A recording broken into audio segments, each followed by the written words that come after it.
Hello viewers, Eden property কনসালটেন্টের পক্ষ থেকে আপনাদের সবাইকে স্বাগত জানাচ্ছি নতুন একটি ভিডিওতে।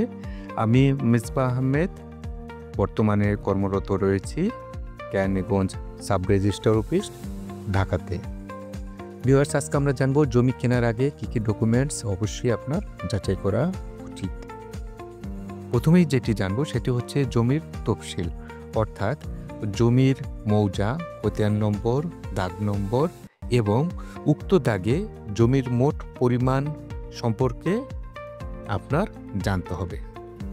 দ্বিতীয়ত, জমি বিক্রেতার থেকে জমি সংক্রান্ত সকল কাগজপত্রের ফটোকপি চেয়ে নিন, যেমন সিএস খতিয়ান, এসএ খতিয়ান, আরএস খতিয়ান, বিএস বা ঢাকা সিটি জরিপের খতিয়ান সহ সর্বশেষ পর্যন্ত যে সকল বেচা কেনা হয়েছে সেগুলোর বায়াদলিল, নামজারি খতিয়ান এবং হালসনের খাজনার দাখিলা সহ সংশ্লিষ্ট সকল কাগজপত্র।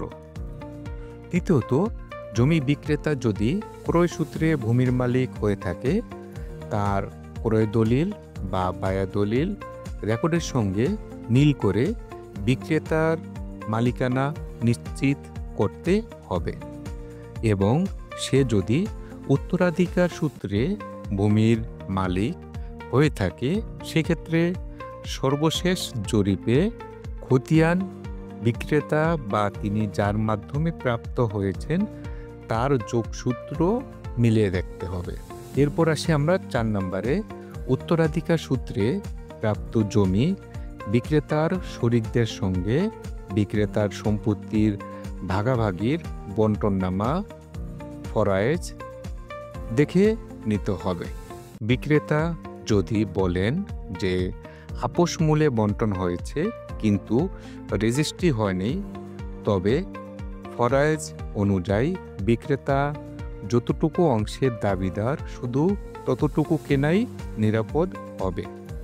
নাম্বার 5, উক্ত জমিটি নিয়ে কোনো মামলা বিচারাধীন আছে কিনা কিংবা কোনো প্রকার মামলা নিষ্পত্তি হয়েছে কিনা এবং ব্যাংক কিংবা অন্যান্য কোনো প্রতিষ্ঠানে জমিটি বন্ধক বা দায়বদ্ধতা আছে কিনা তা যাচাই করতে হবে।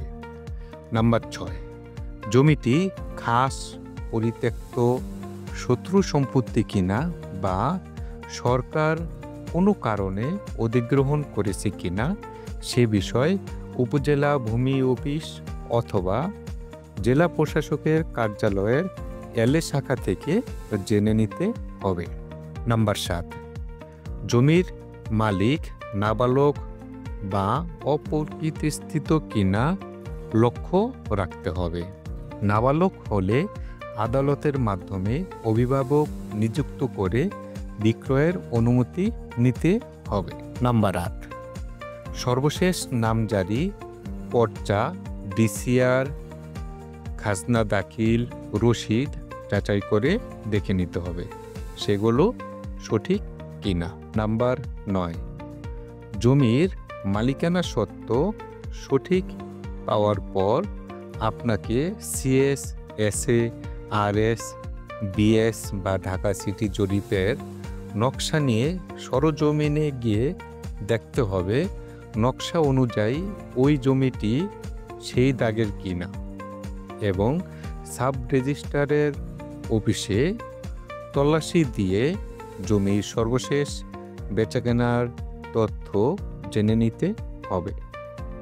নাম্বার 10, বিক্রয়ের জন্য নির্দিষ্ট জমিটি বর্তমানে কে দখলে আছে, কিনতে গেলে কোনো কারণে ভোগ দখলে বাধাগ্রস্ত হবে কিনা কিংবা রাস্তা বা পথাধিকার কোনো বাধা নিষেধ আছে কিনা তাও সরেজমিনে যাচাই করে নিতে হবে।